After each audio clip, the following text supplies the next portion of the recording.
Perform hand hygiene outside of the patient room or in the anteroom while wearing your continuously used N95 respirator or surgical mask and eye protection.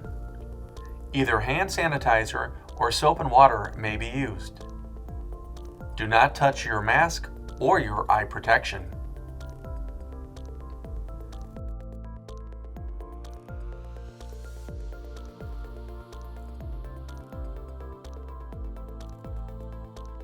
Place your thumbs through the thumb loops.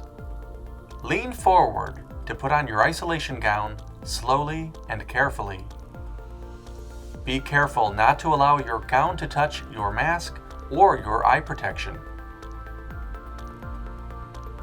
Tie the gown in the back. Put on gloves.